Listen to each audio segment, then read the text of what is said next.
அனைவருக்கும் வணக்கம். ஏற்கனவே ஒரு வீடியோவில் சொல்லியிருந்தேன், எங்களுடைய விஸ்வகுரு நம் நாட்டின் தாய்மகன் முதல் மகன் பிரதமர் நரேந்திர மோடிஜி அவர்கள் ஒரு காற்று போல அப்படின்னு சொல்லியிருந்தேன்.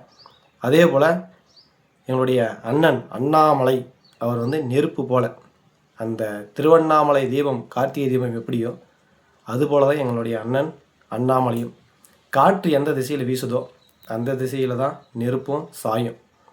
ஒரு நாளும் காற்றடிக்கும் திசைக்கு எதிர் திசையில் நெருப்பு சாயாது. அதே போல தான் எங்களுடைய அண்ணாமலை அண்ணனும். மோடி என்ன சொல்கிறாரோ அதை தான் எங்கள் அண்ணாமலை அண்ணா செய்வார். எங்கள் இருவரும் தான் எங்களுடைய நம்பிக்கை. எனவே அவங்க இருவருக்கு இடையில் நீங்கள் ஒரு பகையை மூட்டணும்னு நினச்சா அது கண்டிப்பாக நடக்காது. அதுக்கு அவர்களும் இடம் கொடுக்க மாட்டார்கள்.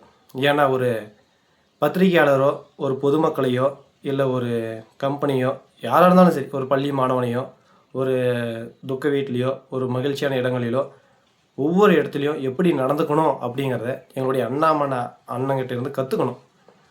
அவர் பேசுகிற விதமாக இருக்கட்டும், அவருடைய பணிவாக இருக்கட்டும், அவருடைய பழக்க வழக்கங்களாக இருக்கட்டும், அது எல்லாமே பார்க்கும்போது அவரை தான் நம்ம ஃபாலோ பண்ணணும் அப்படிங்கிற ஒரு நம்பிக்கை வருது. நீங்களே பத்திரிகையாளருக்கே தெரியும், நீங்கள் கேள்வி கேட்டால் அவர் மறுக்கவே மாட்டார். எதுவாக இருந்தாலுமே நின்று பொறுமையாக பதில் சொல்லிட்டு தான் போவார். ஏதாவது அர்ஜென்ட் ஒர்க் இருந்தால் சரி அப்புறம் பேசிக்கலாம் அப்படின்னு சொல்லிட்டு பணிவாக சொல்லிட்டு போவார். அதுதான் எங்களுடைய அண்ணாமலை அண்ணன். நிச்சயமாக எங்களுடைய அண்ணாமலை அண்ணனுக்கு இந்த முறை சீட்டு கொடுத்தால் அவர் எங்கே நிற்கிறாரோ அந்த இடத்தில் அவரை வெற்றி பெற அனைவரும் ஒன்று சேர்ந்து பாடுபடும் என்பதை தெரிவித்துக் கொள்கிறோம். நன்றி, வணக்கம்.